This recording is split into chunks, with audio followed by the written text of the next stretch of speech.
నమస్కారమండి. తెలుగు కథావళికి స్వాగతం. కథ చదువుతున్న నా పేరు ప్రజ్ఞ. ఈ వీడియో నచ్చినట్లయితే లైక్, షేర్ చేయండి. నా ఛానల్ కొత్తగా చూస్తున్నట్లయితే సబ్స్క్రైబ్ చేయడం మర్చిపోవద్దు. మరిన్ని మంచి వీడియోలు అప్లోడ్ చేసినప్పుడు నోటిఫికేషన్స్ రావడానికి బెల్ ఐకాన్ క్లిక్ చేయండి. కటికవాని గుండె. అనగనగా ఝంకారుడనే ఒక కటికవాడు ఉండేవాడు. వాడు రోజుకి 50 పశువులనైనా అవలీలగా వధించగలిగేవాడు.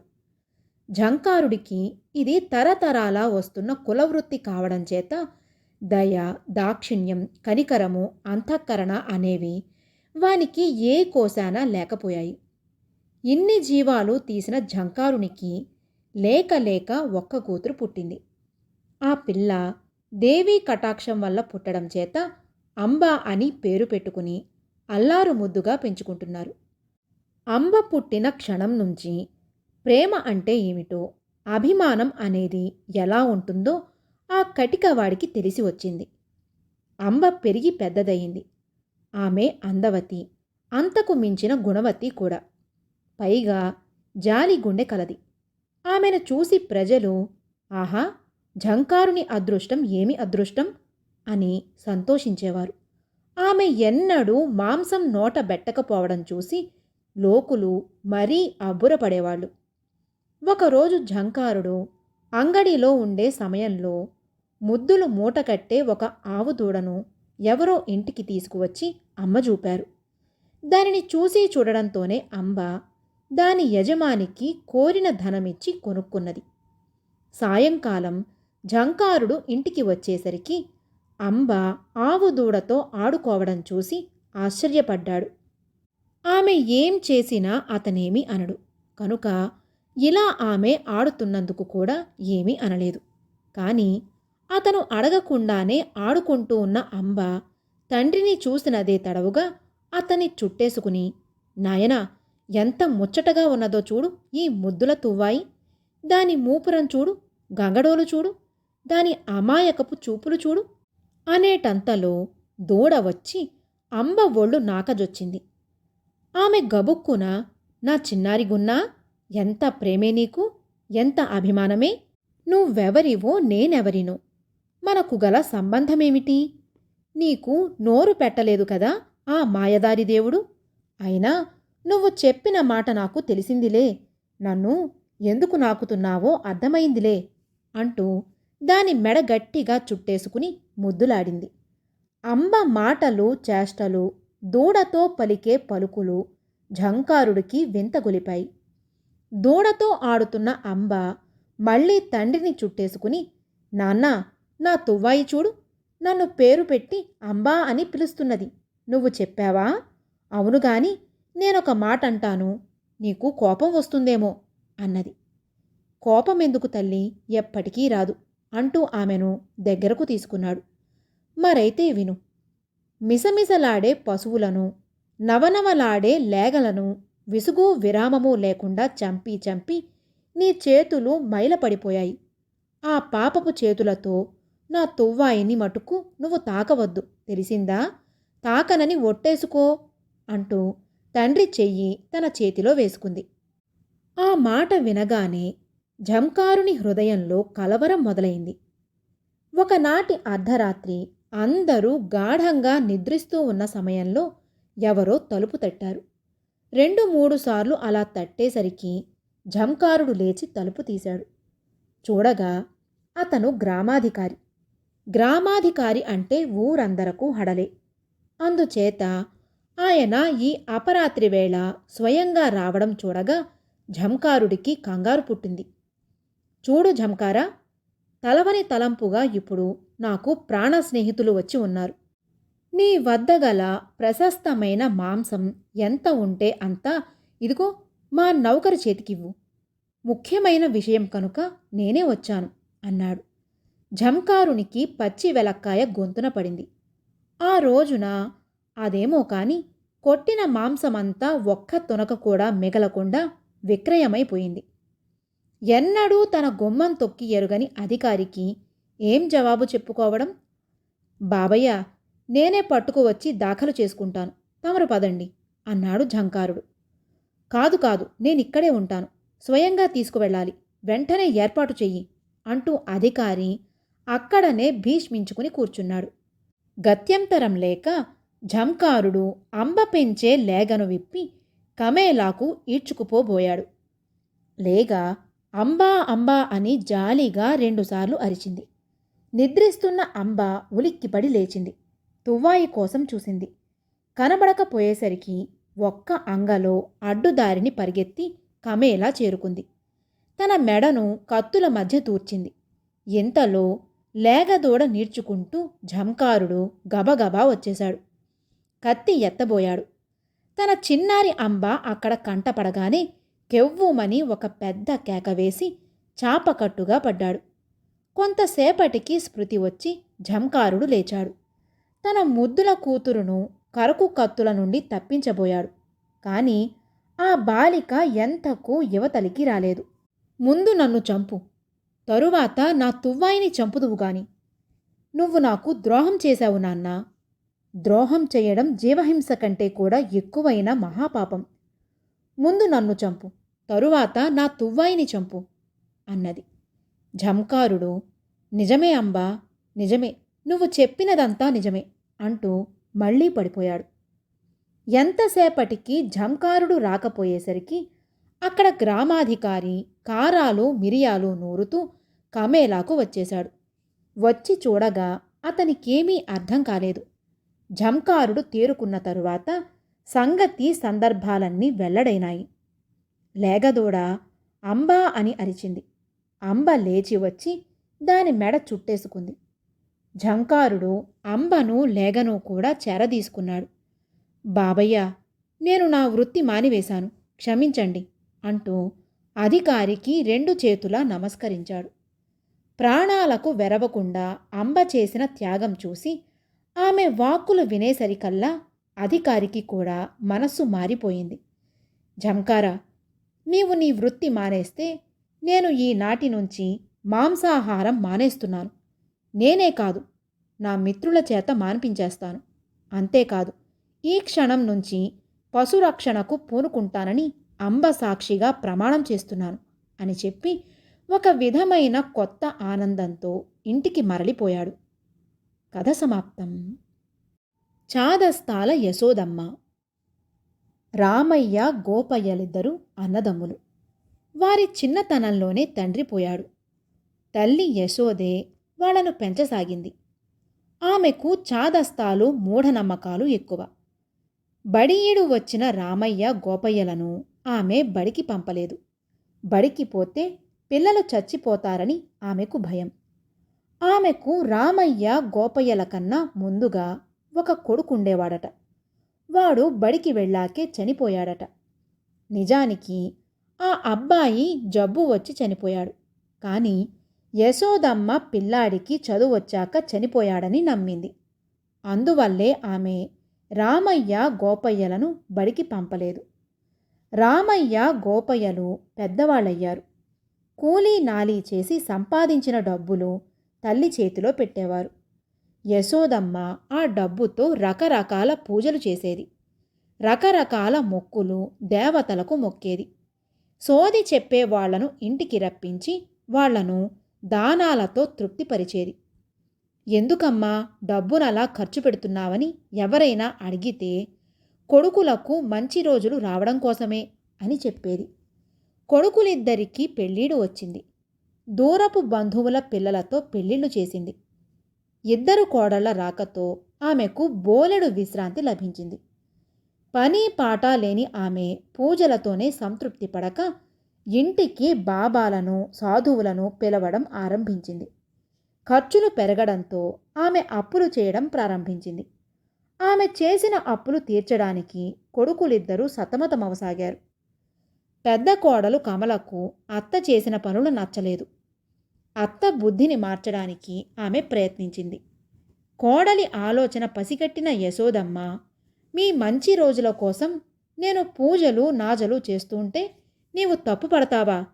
దేవుడి గదికి వెళ్ళి తప్పయిందని లెంపలేసుకో అని కోడలిని మందలించింది. అంతటితో ఊరుకోక కొడుకులు రాత్రి ఇల్లు చేరాక రభస చేసింది. కోడలు మరి నోరెత్తలేకపోయింది. ఎవరూ తన వైపు మాట్లాడలేదని బాధపడింది. రోజులు గడుస్తున్నాయి. యశోదమ్మ కోడళ్ళిద్దరూ నెలతప్పారు. రోజుల తేడాతో ఇద్దరు మగపిల్లలను కన్నారు. మనవలిద్దరకు బడి వయసు వచ్చింది. పిల్లలిద్దరినీ బడికి పంపే ప్రయత్నాలు ఇంట్లో చేస్తూ ఉంటే యశోదమ్మ అడ్డుపడింది. మనవలను బడికి పంపడం ససేమిరా వద్దంది. అత్తగారి నోటి నుంచి వచ్చిన ఆ మాటలు విని కమల కొయ్యబారిపోయింది. కొడుకులిద్దరూ తల్లి మాటకు ఎదురు చెప్పకపోయేసరికి ఆమెకు కోపం నషాలానికెక్కింది. మీ అమ్మగారి చాదస్తాలు మరీ ఎక్కువవుతున్నాయి. ఆమె చాదస్తంతో మీకెలాగూ చదువులేదు. మన పిల్లలకు కూడా చదువును దూరం చెయ్యాలని ఆమె అనుకుంటుంది. ఇలా అయితే నేనీ ఇంట్లో ఉండలేను గట్టిగానే చెప్పింది. మంచం మీద కూర్చున్న యశోదమ్మ చివాలున మంచం నుంచి దిగి, చిన్నా పెద్ద లేకుండా ఆ వాగుడేమిటి? నీకు వినాశకాలం దాపురించింది. అందుకే అలాగా పేలిపోతున్నావు. దేవుడు దెయ్యము అంటే కాస్త భయము భక్తి ఉండాలి. పెద్దవాళ్ళు అనుభవంతో చెప్పే మాటలను గౌరవించాలి అని విరుచుకుపడింది. కోడలికి అత్తకు మాట పెరిగింది. రామయ్య ఎంత సర్ది చెప్పినా ఇద్దరి మధ్య వాదన తెగలేదు. చివరకు వాదన వేరు కాపురం వరకు వచ్చింది. మనస్సులు కలవనప్పుడు దూరంగా ఉండడమే శ్రేయస్కరమని పక్క ఊళ్ళో కాపురం పెట్టాడు రామయ్య. కమల భర్తను తన దారికి తెచ్చి ముందు పిల్లాడిని బడిలో చేర్పించింది. పిల్లాడు బడికి వెళ్ళి వస్తూ ఉంటే రామయ్య ఎంతో ఆనందించాడు. రోజులు కూడా రామయ్యకు కలిసొచ్చాయి. కూలీ డబ్బులు బాగా అందే పనులు దొరికాయి. 4 డబ్బులు వెనకేసుకుని ఊరి చివర స్థలం చౌకగా ఆ దంపతులు కొనుక్కున్నారు. కొన్నాళ్లకు చిన్న ఇల్లు కూడా కట్టుకున్నారు. కమల సోమరిగా కూర్చోలేదు. పెరటి జాగా బాగు చేసింది. వానాకాలం రాగానే ఆమె అనప, గుమ్మడి, బీర, పొట్లపాదులు వేసింది. తొందరగా కాపుకు వచ్చే కొబ్బరి మొక్కలు నాటింది.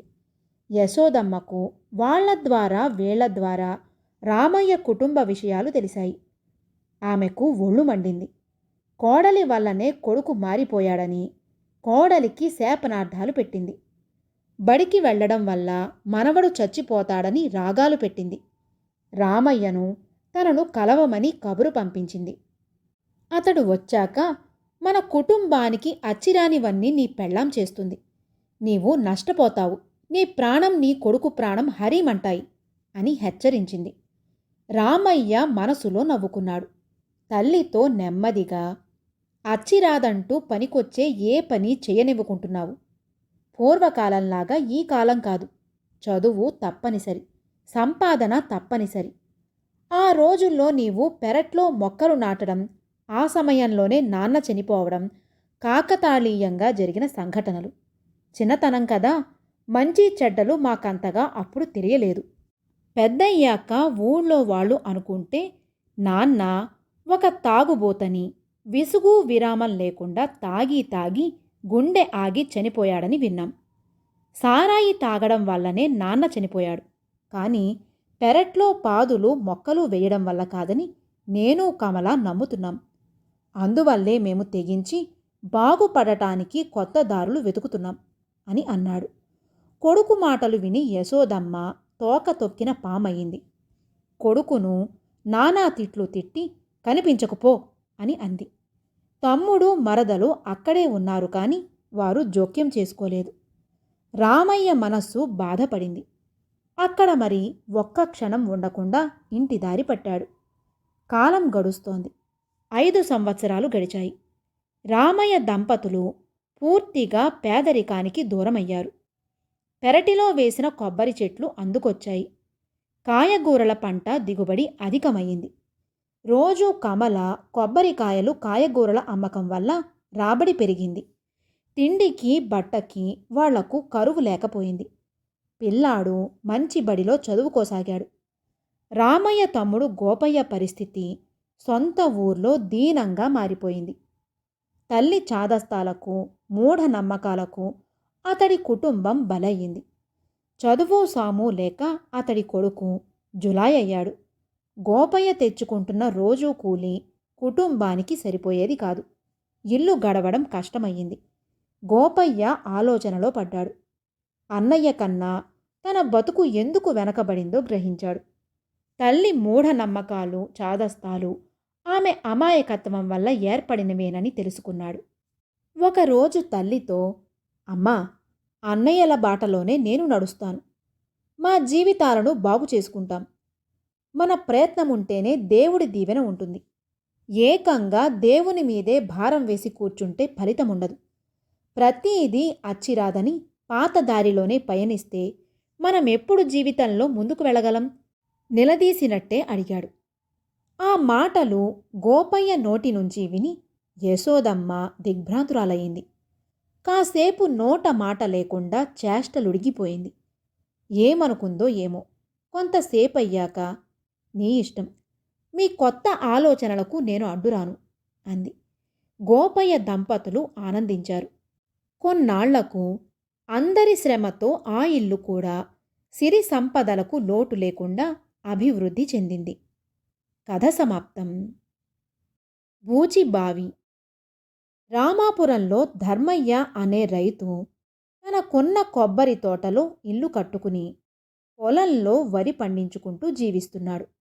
ఒకనాటి మధ్యాహ్నం తోటలో పని ముగించుకుని వస్తుండగా ఒక నల్లని రాయి తళతళ మెరుస్తూ అతని కంటపడింది. దాన్ని చూసి అతను ముచ్చటపడి ఇంటికి తెచ్చి భద్రంగా పెట్టెలో అడుగున దాచిపెట్టాడు. ధర్మయ్య భార్య గౌరమ్మకు ఆరోగ్యం సరిగ్గా ఉండడం లేదు. ఇంటి పనంతా ఆమె ఒక్కతే చేసుకోలేకపోతోంది. తోట నుండి ఇంటికి వచ్చిన భర్తకు అన్నం వడ్డిస్తూ గౌరమ్మ కొద్ది రోజులు పని మనిషిని పెట్టుకుందామని అడిగింది. ధర్మయ్య కూడా సరేనన్నాడు. భోజనం ముగించి ధర్మయ్య కాసేపు నడుం వాల్చాడు. కునుకు పట్టిందో లేదో వీధి తలుపు ఎవరో తడుతున్నట్లుగా చప్పుడైంది. ధర్మయ్య లేచి వెళ్ళి తలుపు తీశాడు. ఎదురుగా నల్లగా, లావుగా, పొట్టిగా ఒక ఆడమనిషి భుజాల వరకు జుట్టు విరబోసుకుని ఉంది. ధర్మయ్య ఆమెను, ఎవరమ్మా నువ్వు, ఎవరు కావాలి అని అడిగాడు. అందుకామె, నా పేరు బూచి, మీకు పని మనిషి కావాలని తెలిసింది, అందుకని వచ్చాను అంది. ధర్మయ్య గౌరమ్మను పిలిచి, పని మనిషి కావాలంటున్నావుగా, ఇదిగో ఈమె చేస్తానంటోంది, కావాలంటే చేయించుకో అన్నాడు. గౌరమ్మకు ఎందుకో బూచిని చూడగానే భయం వేసింది. భర్తకు కోపం వస్తున్నా లెక్క చేయకుండా బూచిని పంపించివేసింది. ఆ రోజు రాత్రి పడుకోబోతూ ధర్మయ్య గౌరమ్మతో, పని మనిషి కావాలి అంటూ ఇంటికి వెతుక్కుంటూ వచ్చిన పని మనిషిని పంపించేశావేం అని అడిగాడు. అందుకు గౌరమ్మ, ఏమోనండి, అది మామూలు ఆడదానిలా లేదు, ఏ దయ్యమో భూతమో అనిపించేట్లుగా ఉంది. ఆమె పేరు కూడా అందుకు తగ్గట్టుగానే ఉంది అంది. వెంటనే ఆ గదిలో ఎవరో చిన్నగా నవ్వినట్టుగా అనిపించింది. ధర్మయ్య గౌరమ్మ ఉలిక్కిపడి లేచి వెతికి చూశారు. కానీ ఎవ్వరూ కనిపించలేదు. ఆ రోజు నుంచి ఇద్దరి మనసుల్లోనూ తెలియని భయం పట్టుకుంది. ఇలా ఉండగా ఒకరోజు ధర్మయ్యకు కొబ్బరి చెట్టు నుంచి కాయలు దింపవలసి వచ్చింది. సమయానికి చెట్టు ఎక్కడానికి ఎవ్వరూ దొరకలేదు. ఏం చేద్దామా అనుకుంటూ ఉండగా హఠాత్తుగా బూచి అక్కడకు వచ్చింది. కొబ్బరికాయలు కోయాలన్న సంగతి తానే గ్రహించి చెట్టుపైకి ఎగబాకి కొబ్బరి గెల కోసి జర్రున కిందకి జారి గెలను ధర్మయ్య ముందు పెట్టి నవ్వుతూ వెళ్ళిపోయింది. ఇది చూసి ధర్మయ్య గౌరమ్మ కొయ్యబారిపోయారు. ఈ సంఘటనతో వాళ్ళిద్దరి మనసుల్లోనూ బూచి మామూలు ఆడది కాదనే అభిప్రాయం స్థిరపడిపోయింది. అంతేకాకుండా ఎప్పుడు ఏ పని తలపెడితే బూచి ప్రత్యక్షమవుతుందో అన్న భయం కూడా ఎక్కువైంది. అప్పటి నుంచి బూచిని ఏ విధంగా వదుల్చుకోవాలా అని సతమతం కాసాగారు. ఒకనాడు గౌరమ్మ బావిలో నీళ్లు తోడుతుండగా తాడు తెగి బిందె బావిలో పడిపోయింది. గౌరమ్మకు బిందె బావిలో పడిపోయిందే అనే బాధ కంటే మళ్ళీ బూచి ఎక్కడ వస్తుందో అనే భయమే ముందు కలిగింది. అనుకున్నట్టుగానే బూచి బావి వైపు నడిచి వస్తోంది. బూచిని చూడగానే గౌరమ్మకు పై ప్రాణాలు పైనే పోయాయి. బూచి నవ్వుతూ బావిలోకి ఒకసారి తొంగి చూసి తెగిపోగా మిగిలి ఉన్న తాడును పట్టుకుని జరజర బావిలోకి జారి నీళ్లలోకి దూకింది. ఇదే సమయమనుకుని గౌరమ్మ గబగబా వాకిట్లోకి పరిగెత్తి నులక పేనుతున్న ధర్మయ్యకు సంగతి చెప్పి బావి దగ్గరకు లాక్కును వచ్చింది. బూచి బిందె తెచ్చి గౌరమ్మకిచ్చింది. ఇదే అదననుకుని ధర్మయ్య ధైర్యాన్ని కూడా తీసుకుని బూచితో, చూడమ్మా బూచి, నువ్వు మా ఇంటికి వస్తుంటే మాకేదో భయంగా ఉంటుంది. నువ్వు రాకుండా ఉండాలంటే ఏం చెయ్యాలో చెప్తావా అంటూ చేతులు జోడించి వినయంగా అడిగాడు. అందుకు బూచి నవ్వుతూ, రాయి ఇస్తే రానుగా అంది. ఏ రాయి? ధర్మయ్య గౌరమ్మ ఒక్కసారిగా ఆశ్చర్యంలో అడిగారు. అదే, నువ్వు పెట్టెలో దాచిన నల్లరాయి నాది కాదా అంది బూచి. ధర్మయ్యకు పొలంలో దొరికిన ఆ నల్లరాయిలో దెయ్యం తన శక్తులను కొన్నింటిని దాచిపెట్టింది. ఎక్కడెక్కడో తిరుగుతూ ఒకరోజు దెయ్యం ఆ రాయిని పోగొట్టుకుంది. రైతు దాన్ని తీసుకువెళ్ళి తన ఇంట్లో పెట్టుకున్న విషయం అది ఎలాగోలా కనుక్కుంది. ఎలాగైనా సరే వారిని ఒప్పించి ఆ నల్లరాయిని తన స్వంతం చేసుకోవాలని ఆ దెయ్యం రైతు ఇంటికి వచ్చింది. బెదిరిస్తే పని కాదని గ్రహించినదై వారితో మంచిగా ఉంటూ చెప్పిన పని చేస్తూ వారిని మంచి చేసుకుని రాయిని సంపాదించడానికి ఎత్తువేసింది. ఈ క్రమంలో రాయి ఇస్తే రానుగా అని బూచి అనగానే రైతు దంపతులకు ప్రాణం లేచి వచ్చినట్లయింది. ధర్మయ్య రాయి తీసుకురావడానికి ఒక్క పరుగున ఇంట్లోకి వెళ్ళాడు. ఇంతలో గౌరమ్మకు ఒక మంచి ఆలోచన తట్టింది. అన్ని పనులు సునాయాసంగా చేయగల బూచిని ఏ ఉపయోగం పొందకుండా పంపించేయడానికి ఆమె మనసు ఒప్పలేదు. అందుకని ఆమె బూచితో, అమ్మా బూచి, నీవు చాలా మంచి దానిలాగా ఉన్నావు. కాలువ ఎండిపోవడం వల్ల మా వరిమడికి నీళ్లు చాలడం లేదు. ఎప్పుడూ నీళ్లు ఎండిపోకుండా ఉండేట్లుగా మాకొక ఊట బావి తవ్విపెట్టి పుణ్యం కట్టుకో తల్లి, నీ మేలెప్పుడూ మర్చిపోము అని వేడుకుంది. అలాగే అని అప్పటికప్పుడే వరిమడికి దగ్గరగా పెద్ద ఊట బావి తవ్విపెట్టింది బూచి. ధర్మయ్య గౌరమ్మల ఆనందానికి హద్దుల్లేవు. సంతోషంగా బూచికి రాయి ఇచ్చేశారు. బూచి దానిని మురిపెంగా చూసుకుంటూ వెళ్ళిపోయింది. ఎన్ని నీళ్లు తోడినా తరగని ఆ బావి నీటితో ధర్మయ్య మాత్రమే కాక పక్క పొలాల వాళ్ళు కూడా పంటలు పండించుకోగలిగారు. ఆనాటి నుండి ఆ ఊళ్ళో వాళ్ళంతా ఆ బావిని బూచిబావి అని పిలువసాగారు. కథ సమాప్తం.